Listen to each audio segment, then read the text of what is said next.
Bismillahirrahmanirrahim. Assalamualaikum warahmatullahi wabarakatuh.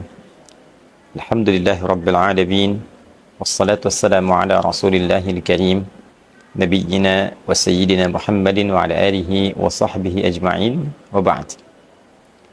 Saudara-saudariku, bersyukur pada Allah Subhanahu wa taala kita masih diberikan kesehatan, kemampuan dan kekuatan untuk menunaikan ibadah siam Ramadan di tahun 1445 Hijrah sampai dengan detik menjelang kita berbuka di rangkaian 10 hari terakhir di bulan Ramadan ini.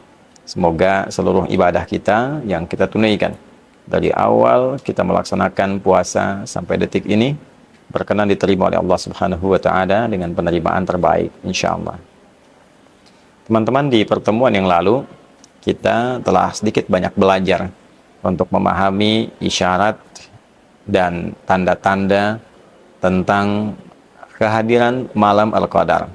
Peluang-peluang yang mungkin bisa didapatkan dari bacaan menyeluruh pada petunjuk di ayat Al-Quran, juga hadis-hadis yang bisa kita akses melalui kitab-kitab para ulama mengenai tanda-tanda datangnya malam Al-Qadar. Bila itu bisa kita rasakan dengan frekuensi yang sampai kepada jiwa, maka kiranya apa yang bisa kita mohonkan kepada Allah Subhanahu wa taala. Lebih tegas lagi, tatkala misalnya Al-Quran memberikan isyarat bahwa suasana yang terjadi saat kita merasakan malam Al-Qadar itu ada kedamaian yang sempurna, salam. Demikian diungkap dengan satu kata di dalam Al-Quran surah ke-97 itu dengan penamaan yang spesifik, surah Al-Qadar. Salam hiya hatta matla'il fajr. Malam Al-Qadar itu dipenuhi dengan suasana ketenangan, kedamaian yang sempurna. Kita pernah ulas di pertemuan sebelumnya bahwa tanazzalul malaikatu warruhu fiha. Saking banyaknya malaikat, bahkan malaikat Jibril juga turun dengan cepatnya mengisi ruang-ruang di bumi. Sehingga kepadatan itu melahirkan ketenangan, kedamaian, ketentraman, kesunyian yang mengandung makna. Sehingga digambarkan oleh Al-Quran situasi itu dengan sanam. Alamnya damai, tenang, tidak nampak berisik yang terlalu menghingar-bingar, tidak tampak suara-suara yang mengganggu. Semua serba dirasakan ketenangan dan kedamaian. Dampak dari suasana alam yang tenang itu akhirnya juga memberikan satu frekuensi yang serupa kepada keadaan jiwa bagi orang-orang yang menghidupkan malamnya. Ini catatannya. Bagi orang-orang yang terbangun, terjaga untuk menghidupkan malam, yang mengaji, yang sholat, yang berusaha meningkatkan ibadah dengan zikir, istighfar, taubat, maka frekuensi yang terjadi di alam itu secara fisika juga bisa kita dekati dengan pendekatan formulasi itu, merambah ke dalam relung sanubari kita untuk merasakan frekuensi yang sama. Bila tidak keliru dalam teori fisika, ketika kita memiliki satu rasa dengan frekuensi gelombang tertentu, maka alam pun membaca itu sehingga terasa akan ada penyatuan. Ya, dan itu bisa berdampak juga terbawa ke suasana sekitarannya. Ya, saat seseorang merasakan kantuk ketika berkumpul dengan beberapa orang dan memiliki gelombang yang serupa akan menyebar, boleh jadi juga yang lain akan menguap begitu seterusnya. Ya, dan ini yang memberikan kesan kepada kita bahwa suasana tenang di alam ini dan seseorang mengisi dengan meningkatkan amal solehnya di malam-malam itu, maka terjadi kesamaan frekuensi. Kesamaan frekuensi inilah yang memberikan kedamaian kepada jiwa. Kok beda rasanya dengan malam-malam lainnya?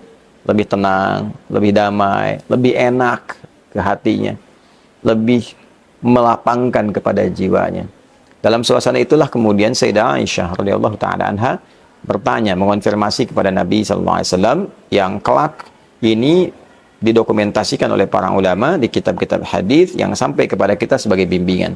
Sayyidah Aisyah radhiyallahu taala anha bertanya pada Rasulullah sallallahu alaihi wasallam, atau kama qalat, "Ya Rasulullah, ara'aita in 'alimtu ayya lailatul qadri ma aqulu fiha?" Duhai Rasulullah sallallahu alaihi wasallam, saya sering memberikan satu penjelasan bahwa bila ada sapaan dengan menggunakan gelar pembawa misi Rasulullah, ini memberikan kesan bahwa apa yang dimintakan berupa fatwa itu diharapkan bukan hanya bermanfaat sebagai pribadi, tapi memang menjadi satu inti dari misi kerasulan yang harus diketahui oleh umat sehingga semua mendapatkan faidahnya, semua mendapatkan manfaatnya. Itulah diantara ciri kejeniusan Sayyidah Aisyah radhiyallahu taala anha, dapat menempatkan mana persoalan pribadi sehingga bisa bertanya, mengkonfirmasi sebagai seorang suami, mana sesuatu yang bermanfaat secara luas sehingga dengan itu ditujukan bagi siapapun yang ingin meraih manfaatnya bisa merasakan apa yang diharapkan itu. Ya Rasulullah, wahai Rasulullah, ara'aita, bagaimana pendapat Anda? Bagaimana petunjukmu? In alimtu ayya lailatul qadri, jika aku merasakan pengetahuan, merasakan frekuensi gelombang yang mendekati berbagai macam petunjuk tentang Lailatul Qadar itu. Kalau bahasa singkatnya, jika saya sudah mendapati, mengetahui ini malam Al-Qadar, ini berdasarkan petunjuk, ini suasana yang digambarkan itu. Ma'aqulu fiha, apa yang harus aku katakan? Aku harus baca apa? Berdoa apa? Meminta apa? Karena setiap doa yang baik-baik mustajab. Setiap doa yang mulia itu dikabul. Setiap istighfar, permohonan ampunan, diturunkan ampunan. Setiap amal ibadah dilipat gandakan. Sayyidah Aisyah meminta petunjuk pada Rasulullah agar diajarkan kalimat yang terbaik yang dibacakan di malam itu. Maka Nabi SAW segera menjawab, Faquli au quli au kama qala Rasulullah SAW, katakanlah jika engkau merasakan gelombang itu, frekuensi itu, dan mengetahui dengan perasaan mendalam tentang hadirnya malam Al-Qadar itu, katakanlah, Allahumma innaka afuwun karim, tuhibbul afwa, fa'fu anni. Allahumma innaka afuwun, di riwayat lain, tuhibbul afwa, fa'fu anni. Allahumma, duhai Allah. Allahumma itu gabungan antara ya dengan Allah. Ya Allah. Namun menjadi Allahumma untuk menunjukkan kesan menunduk, kesan sifat tawadu, kesan menghamba. Jadi kalau kita katakan dalam kalimat biasa, ya Allah, itu umum.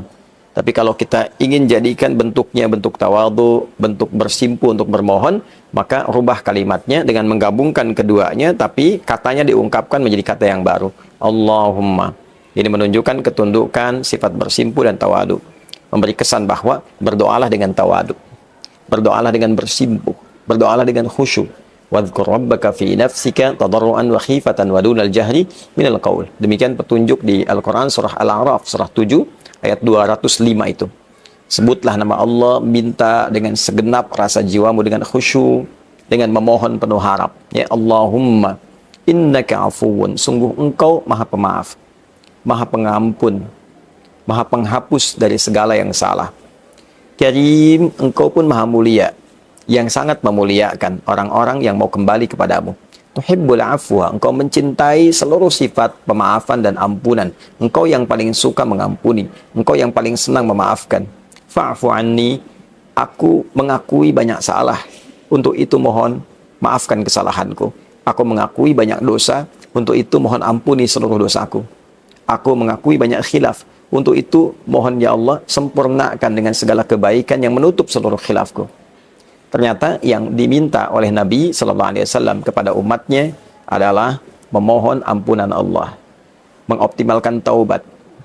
Karena dengan taubat itu cinta Allah bisa didapatkan. Ini shortcut, ya, jalan paling singkat meraih cinta Allah sehingga membuka semua akses ke lapangan hidup di seluruh alam yang akan kita atau sedang kita singgahi, dunia, alam kubur sampai ke akhirat. Untuk memudahkan semua akses itu, maka cara cepatnya minta ampunan Allah. Sehingga ketika turun ampunan, cinta diberikan. Itu ada di Al-Quran surah ke-3 isyaratnya, ayat 31. Qul in kuntum tuhibbunallaha fattabi'uni. Kalimatnya, yuhibbukumullah wa yaghfir lakum dhunubakum. Katakan Muhammad SAW, jika kalian, hamba-hambaku, serius mencintai aku, maka buktikan cinta itu dengan mengikuti tuntunan Rasulullah. Bagaimana Nabi mengajarkan kita untuk mendekat kepada Allah, untuk bersikap, untuk beramal, ikuti apa yang Nabi tunjukkan. Kemudian, yang terjadi selanjutnya, yuhibbukumullah, maka Allah akan berkenan mencintaimu. Nah, terkait pembahasan kita substansinya, yuhibbukumullah wa yaghfir lakum dzunubakum. Jika Allah sudah mencintaimu, maka yang pertama diberikan adalah mengampuni seluruh dosa yang pernah kau lakukan. Jadi cinta Allah itu mendatangkan ampunan. Kalau sudah diampuni, bersih keadaannya, cinta datang, maka akses dibuka. Bukankah ayah yang mencintai anak memberikan apapun yang diminta anak selama baik? Ibu yang mencintai anak memberikan pusat perhatian dan kasihnya kepada anak tanpa batas. Maka tidak bisa kita bayangkan, laisa kamitslihi syai', tidak ada perbandingannya.